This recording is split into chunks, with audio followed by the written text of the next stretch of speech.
नमस्कार, स्वागत है आपका योगिता ऑनलाइन क्लासेस में। मैं हूं श्रवण कुमार सागर। आज के इस वीडियो में हम आपके लिए लेकर के आए NTSC एग्ज़ाम 2023-24 का मॉडल पेपर, जिसमें से यह पार्ट 3 है। पार्ट 1 में हमने आपको साइंस के सभी 40 प्रश्नों का आंसर की बताया था। पार्ट 2 में हमने मैथ के सभी 20 प्रश्नों का आंसर की आपको बताया था। इस वीडियो में हम सोशल साइंस के सभी 40 प्रश्नों का आंसर की आपको बताने वाले हैं। तो चलिए वीडियो को शुरू करते हैं। अगर आपने अभी तक पार्ट 1 या पार्ट 2 नहीं देखा है तो आप देख सकते हैं, चैनल पे अवेलेबल है। तो इस वीडियो में हम लोग पार्ट 3 की चर्चा करते हैं। सोशल साइंस के सभी 40 प्रश्नों पे चलते हैं। कैसा कैसा प्रश्न आपको सोशल साइंस में पूछा जाता है NTSC एग्ज़ाम क्लास 10th के लिए।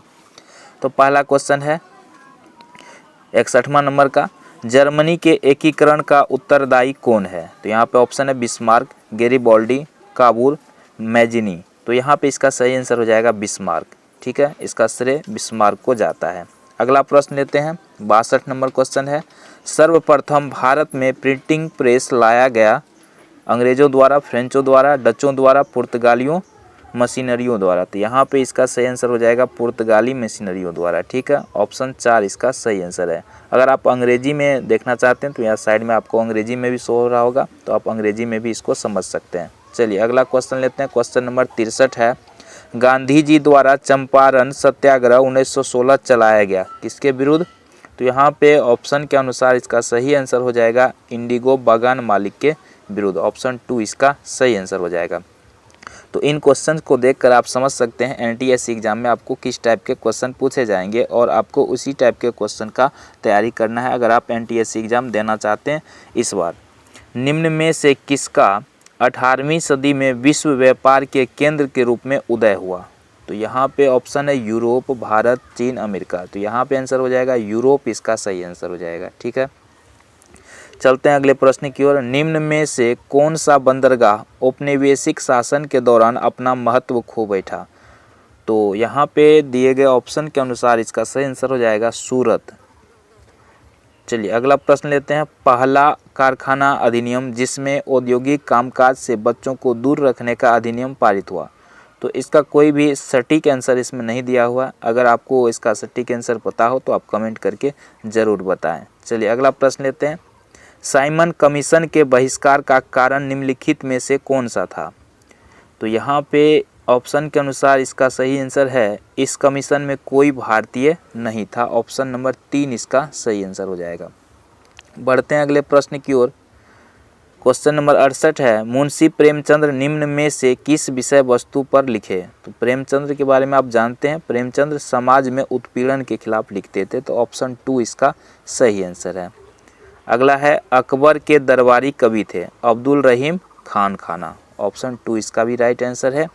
क्वेश्चन नंबर 70 में है, निम्नलिखित में से कौन गांधी जी द्वारा असहयोग आंदोलन वापस लेने का कारण था? तो गांधी जी असहयोग आंदोलन वापस ले लिए थे किस घटना के कारण? चोरी चौरा घटना के कारण। तो ऑप्शन 4 इसका सही आंसर हो जाएगा। बढ़ते हैं अगले प्रश्न की ओर। औरंगजेब द्वारा किस सिख गुरु को फांसी दिया गया था? तो तेग बहादुर इसका सही आंसर है। अगला प्रश्न है, भारत में पहली सूती मिल की स्थापना कहाँ हुई? तो ये हुआ था मुंबई में। आधुनिक सूती मिल का स्थापना मुंबई में हुआ था। ठीक है, नेक्स्ट प्रश्न है, किस मुगल राजा का निधन अचानक सीढ़ी से फिसलकर हुआ था? तो यहाँ पे सही आंसर हो जाएगा हुमायूं।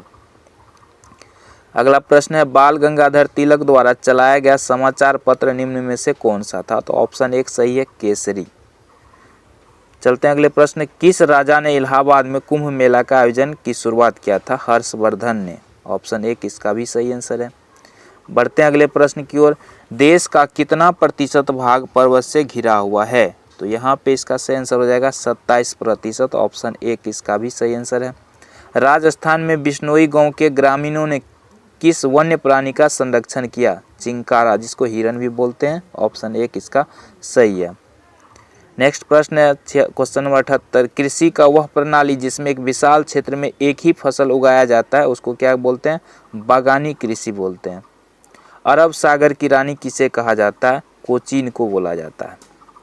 नेक्स्ट प्रश्न है, निम्न में से कौन एजेंसी इस्पात का विपणन सार्वजनिक क्षेत्र में करता है? Tata iron and steel company. अगला प्रश्न है, निम्न में से कौन दो दूरतम स्थानों को पूर्व पश्चिम गलियारों से जोड़ता है? सिलचर तथा पोरबंदर इसका सही आंसर हो जाएगा। अगला प्रश्न लेते हैं, निम्न में से कौन एक मृदा संरक्षण विधि नहीं है? तो ये हो जाएगा रक्षक मेखला। अगला प्रश्न है, केवल विमुक्त जगहों में पाई जाने वाली प्रजाति कहलाती है? तो इसका सही आंसर हो जाएगा विरल प्रजाति। नेक्स्ट प्रश्न लेते हैं, निम्न में से कौन एक आधुनिक बांधों का उद्देश्य नहीं है? तो ये हो जाएगा अंतःस्थलीय नौ संचालन।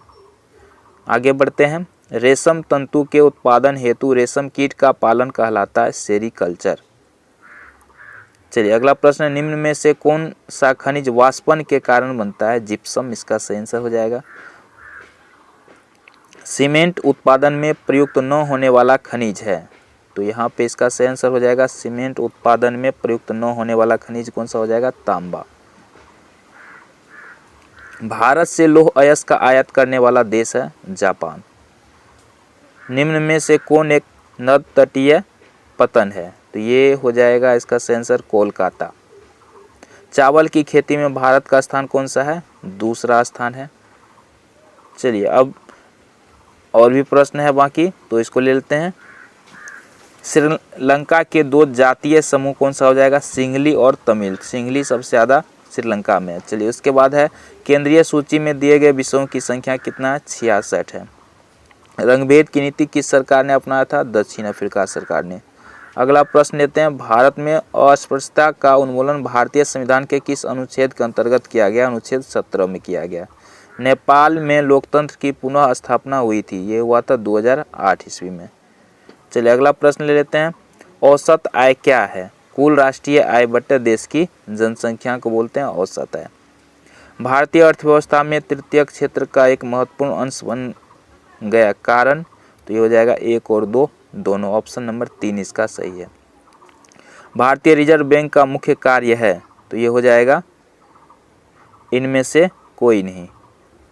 MNC कंपनी है जो एक से अधिक राष्ट्र के उत्पादन के मालिक या नियंत्रण करता है, तो ऑप्शन 1 इसका सही आंसर हो जाएगा। चलते हैं अगले प्रश्न पर। अगला प्रश्न है, निम्न में से कौन उपभोक्ता अधिकार के अंतर्गत नहीं है? तो सूचना का अधिकार तो है, पसंद करने का भी अधिकार है, उपभोक्ता अदालत में निवेदन करने, सरकारी मदद मांगने का अधिकार इसका सही आंसर होना चाहिए। अगर आपको इसमें से किसी सवाल का उत्तर गलत लगे तो आप हमें कमेंट करके ज़रूर बताइएगा। तो अगर आप चैनल पर नए हैं तो हमारे चैनल को सब्सक्राइब कीजिए। क्लास 9th से लेकर क्लास 12 तक के सभी परीक्षाओं की जानकारी एवं तैयारी के लिए